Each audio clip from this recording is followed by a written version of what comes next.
Hello everyone! Silipin natin itong si Fresh Loan kasi lagi-lagi nagpaparamdam sa atin. Hay nako, napansin niyo guys, if nakapag-utang na kayo sa Ola, lagi na may magte-text sa inyo na iba-ibang Ola na may o-offer din. Hindi lang text, tawag pa talaga. Parang isang malaking clan itong mga Ola na may connection sa isa't isa. Kaya sinilip ko itong si Fresh Loan, pero di siya SEC registered mga kautang.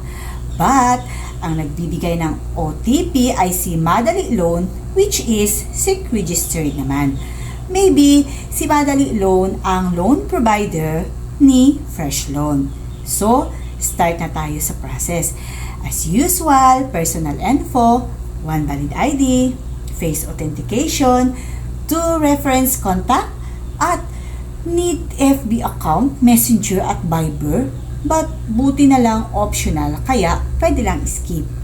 Ang offer ay hanggang 50k, pero syempre sa first loan, mababa lang talaga yan.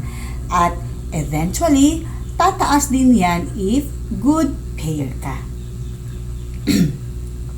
Loan term ay 91 to 360 days in 6 terms and then 0.5 daily interest.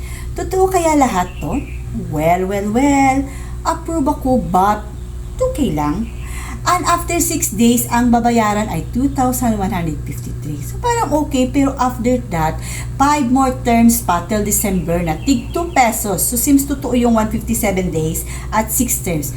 But I guess, wave na yung tig 2 pesos once makapayad ka ng first payment mo. But may pasabog sa dulo. Service fee? 666. So, ang matatanggap ay 1,340 na lang.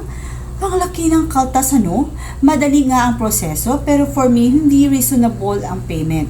Short term na nga, malaki pa ang kaltas. Kaya rating ko kay Fresh Loan, 1 star lang. So, may idea na kayo mga kautang? If i-consider nyo ba si Fresh Loan, if tagipit kayo, sana kahit papano nakatulong ako. That's it for now mga kautang, and please stay tuned here in Utang Queen for more Ola updates. Don't forget to like and subscribe. Bye for now and thanks for watching.